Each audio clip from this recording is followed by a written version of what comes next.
Para pemirsa, pada kesempatan yang baik ini saya ingin memperkenalkan apa dan bagaimana Power of Soul. Para pemirsa Jak TV yang berbahagia, Power of Soul di dalam peranannya untuk pengobatan, salah satu pengobatan alternatif, kami tidak menggunakan obat, tidak menggunakan jamu, tidak menggunakan pijat-pijat, tidak menggunakan jarum suntik, tidak juga menggunakan ayat-ayat atau tulisan-tulisan dari agama-agama tertentu, dan tidak menggunakan bantuan jin. Sehingga metode pengobatan Power of Soul ini aman dan tidak mengandung unsur musyrik.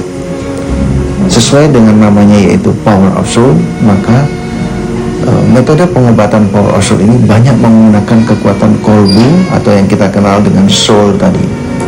Karena itu di dalam proses pengobatannya, seorang penterapi Power of Soul, dia harus terus menjaga hatinya, menjaga kolbunya dari kotoran-kotoran hati seperti iri, dengki, buruk sangka, sombong, cemburu, dan sebagainya. Nah, dengan dia terus menjaga hatinya dari kotoran-kotoran hati tadi, maka seorang penterapi Power of Soul tanpa dia sadari, hatinya akan memancarkan sinar-sinar basmala. Hatinya akan memancarkan sinar-sinar kasih sayang.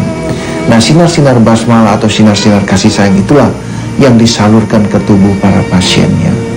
Syukur alhamdulillah sampai dengan hari ini sudah lebih dari 40.000 pasien yang telah merasakan manfaat dari teknik pengobatan Power of Soul ini. Dari 40.000 pasien tadi, setelah kita adakan pertanyaan, ternyata selain daripada kesembuhan yang didapat, mereka juga merasakan dampak-dampak lain dari proses terapi Power of Soul ini, yaitu hatinya menjadi lebih tenang. Karena itu saya pikir tidak ada salahnya apabila para pemirsa untuk mencoba salah satu alternatif daripada pengobatan yang ada di muka bumi ini, yaitu Power of Soul. Dan kalau memang ada waktu, silakan membaca bukunya yang sudah beredar di seluruh Indonesia. Terima kasih para pemirsa. Wassalamualaikum warahmatullahi wabarakatuh. Saya awalnya ada sakit mah, tapi makin hari makin lama tuh kok makin parah gitu. Sekarang nggak menjelang makan aja, bisa sela waktu kapan aja bisa nongol gitu, bisa muncul gitu.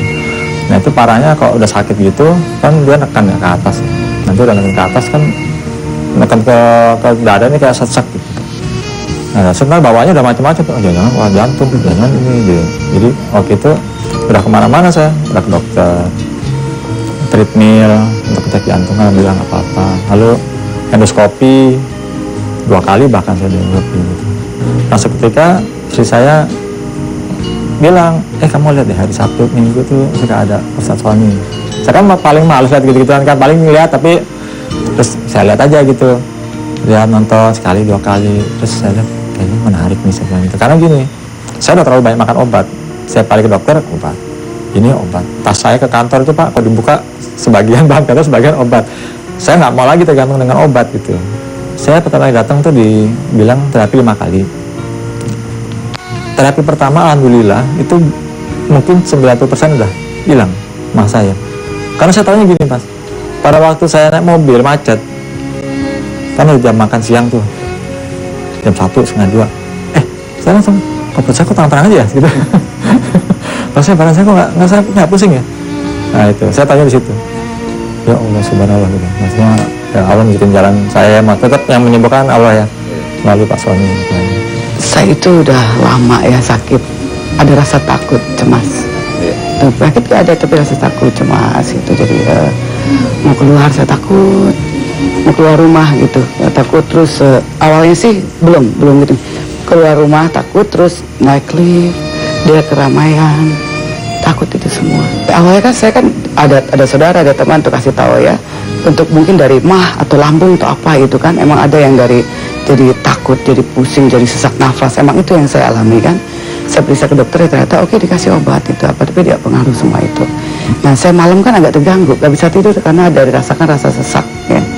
Nah saya pasang TV, itu aja, saya pasang TV kan malam-malam gitu ya, melihat acara sekali, besoknya kan hampir tiap hari itu kan. Di TV saya lihat lagi, kok kayak dari ucapan Bapak Ustadz Sony Sukses itu Pak enak gitu. Saya yakin wah gimana kalau saya berobat ke sana gitu. Jadi saya gak usah pikir panjang. Dalam pertemuan pertama saya merasa udah udah bisa tarik nafas saya. Udah bisa tarik nafas sejak malam tuh udah, tapi ditemani masih ya di keluarga. Tapi untuk malam mau tidur saya udah bisa tarik nafas, bisa kesesat. Udah, terus pertemuan kedua sudah saya udah oke, udah bisa belajar keluar sendiri. Yang ketiga saya hampir 99% saya sembuh. Assalamualaikum warahmatullahi wabarakatuh. Selamat malam pemirsa JAK TV dimanapun Anda berada. Senang sekali malam hari ini kita dapat kembali berjumpa dalam program Power of Soul, di mana kita akan menguak rahasia dalam sholat dan juga memberikan solusi bagi Anda dan keluarga Anda khususnya dalam masalah kesehatan. Dan setiap kali seperti biasanya di Power of Soul ini akan ada narasumber guru besar Power of Soul kita, yaitu Pak Ustadz Sony Sutrisna. Selamat malam Pak Ustadz Sony. Selamat malam. Iya, Assalamualaikum warahmatullahi wabarakatuh. Waalaikumsalam warahmatullahi wabarakatuh. Dan tentunya kita juga tidak hanya berdua dengan Pak Ustadz Sony saja pemirsa, karena malam hari ini juga kita kehadiran seorang mantan pasien yang pernah berobat ke Power of Soul, yaitu ada Bapak Nurdin. Selamat malam Bapak. Selamat malam Bu. Iya, dan Bapak Nurdin ini pernah menderita penyakit vertigo ya Bapak ya. Iya, nanti kita akan share lebih lanjut mengenai penyakit yang diderita oleh beliau dan juga pemirsa. Nanti akan Marsha bacakan alamat dari Power of Soul. Dan jangan kemana-mana, karena tema yang akan kami bahas malam hari ini pemirsa yaitu mengenai kiblat. Tetap bersama kami dalam Power of Soul.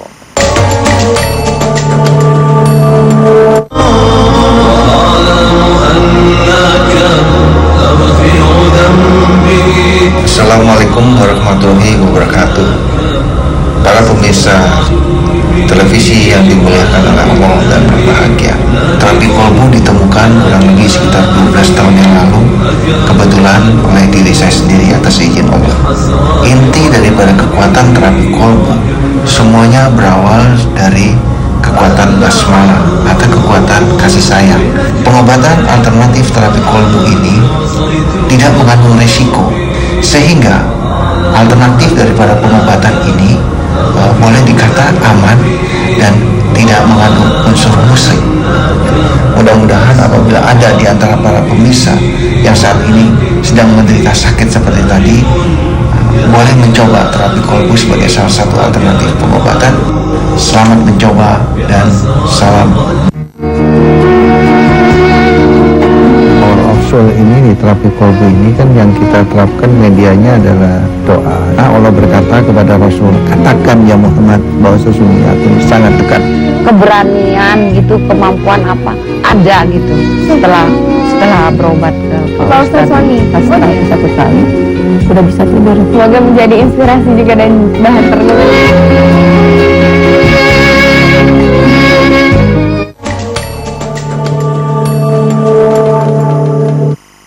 Kembali lagi bersama kami dalam Power of Soul pemirsa, dan seperti tadi janji Marsha ya, malam hari ini kita akan mengangkat tema yaitu seputar kiblat. Nah, menarik sekali ya. Mungkin kita langsung saja tanya nih kepada Pak Ustadz Sony Sutrisna.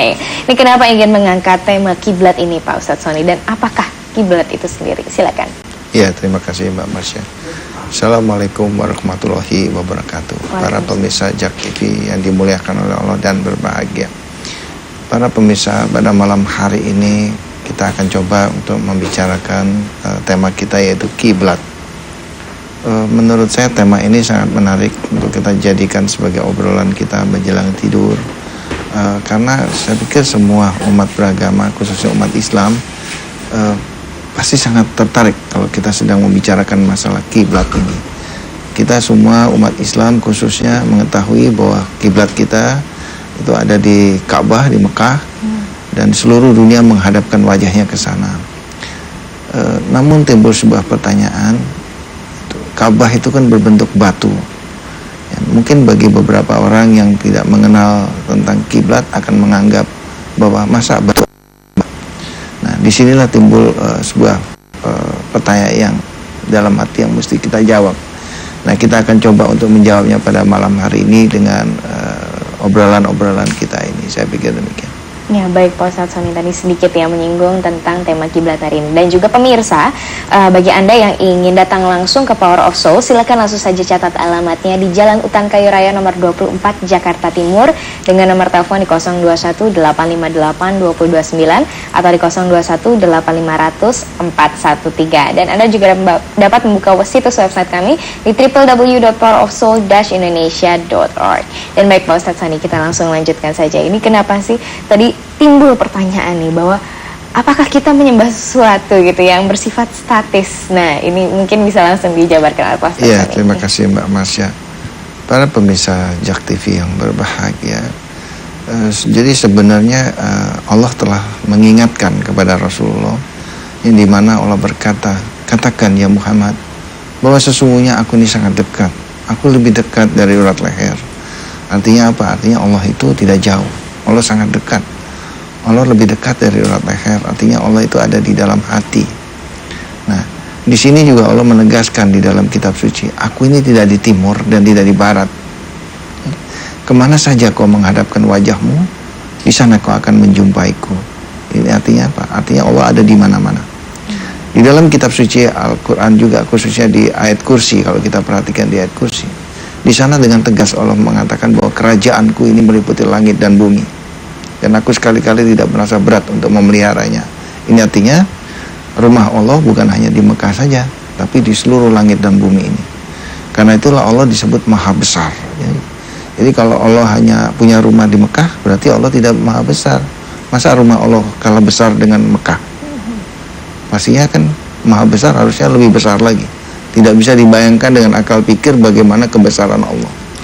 Nah, sebenarnya pemakaian Ka'bah di Mekah ini hanya sebagai wujud supaya kita bersama menghadap ke satu titik. Jadi dalam rangka untuk kebersamaan, bahwa kita menuju ke satu titik. Nah, namun perlu kita ketahui bahwa sebenarnya apa yang harus kita bawa pada saat kita menuju ke satu titik tadi, yaitu ke Ka'bah itu sendiri. Ternyata yang harus kita bawa adalah apa yang Allah katakan tadi, bahwa katakan ya Muhammad bahwa sesungguhnya aku ini sangat dekat. Aku lebih dekat dari urat leher. Karena itu para pemirsa, menurut hemat saya, hati yang dikatakan oleh Allah tadi itulah yang harus dijadikan sebagai motivasi kita untuk membersihkan hati kita. Karena ternyata Allah mengatakan aku ada di situ. Nah, inilah yang harus kita lakukan, proses pembersihan. Karena itu hati tadi, setiap agama punya cara dan gaya untuk membersihkan hati yang itu adalah merupakan rumah Allah tadi. Nah, hati ini dibersihkan dengan berbagai macam cara. Kebetulan karena saya beragama Islam, maka untuk membersihkan hati yang merupakan rumah Allah tadi, kita bersihkan salah satunya itu dengan cara sholat tadi. Jadi mesti dilihat bahwa pada saat kita sholat itu sebenarnya pada saat kita menghadapkan satu titik, yaitu di Mekah sana, tapi jangan lupa sebenarnya pada saat sholat itu kita sedang membersihkan rumah Allah yang ada di dalam hati kita ini. Ya, jadi sholat itu diturunkan ke muka bumi kan tujuannya untuk supaya si pelaku sholat terhindar dari perbuatan keji dan mungkar. Betul. Nah, kalau sudah berbicara keji dan mungkar, pasti semua berawal dari hati. Karena itu sholat itu harus dia arahkan kepada hati yang dimana di sanalah sebenarnya rumah Allah berada. Baik, Ustaz Sony. Ya. Nah, bagaimana proses untuk membersihkan hati kita itu tadi? Karena kan tadi sholat diturunkan untuk mencegah keji dan mungkar. Nah, bagaimana ya proses untuk membekalkan jiwa kita atau hati kita seperti bersih yang seperti Pak Ustaz Sony? Iya, disinilah letak kegunaan daripada sholat itu. Para pemirsa JAK TV yang berbahagia, sering sekali kita melihat banyak orang yang sudah melakukan sholat begitu ya, namun di satu sisi masih juga susah untuk khusyuk. Nah, ini kenapa? Karena memang iya. Baik, nanti kita akan lanjutkan lagi ya Pak Ustadz Sony Sutrisna, karena ada yang mau lewat berikut ini pemirsa. Tetap bersama kami dalam Power of Soul.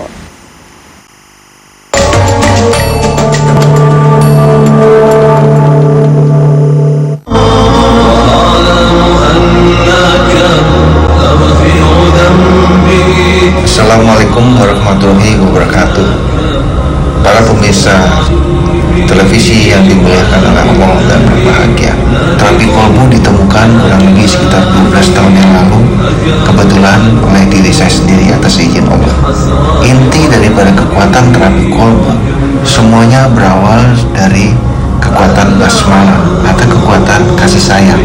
Pengobatan alternatif terapi kolbu ini tidak mengandung risiko, sehingga alternatif daripada pengobatan ini boleh dikata aman dan tidak mengandung unsur musrik. Mudah-mudahan apabila ada di antara para pemirsa yang saat ini sedang menderita sakit seperti tadi, boleh mencoba terapi kolbu sebagai salah satu alternatif pengobatan. Selamat mencoba dan salam.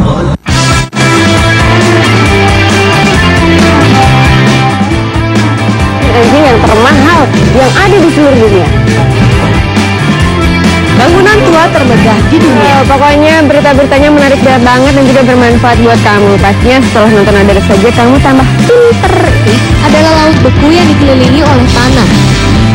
Ada-ada saja. Hai.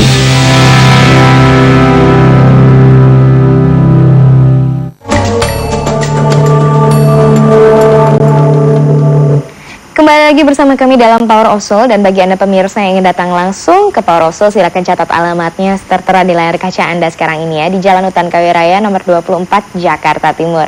Dan kami masih akan melanjutkan nih perbincangan yang sempat terputus tadi ya Pak Ustaz ya, bagaimana sih proses untuk membersihkan hati tadi. Silakan Pak Ustaz. Ya, terima kasih Mbak Marsha. Para pemirsa JAK TV yang berbahagia, di dalam kitab suci Al-Quran juga Allah mengingatkan, jangan kamu mengerjakan sholat sementara kamu dalam keadaan mabuk, hingga kamu mengerti dan memahami apa yang kamu ucapkan di dalam sholatmu itu.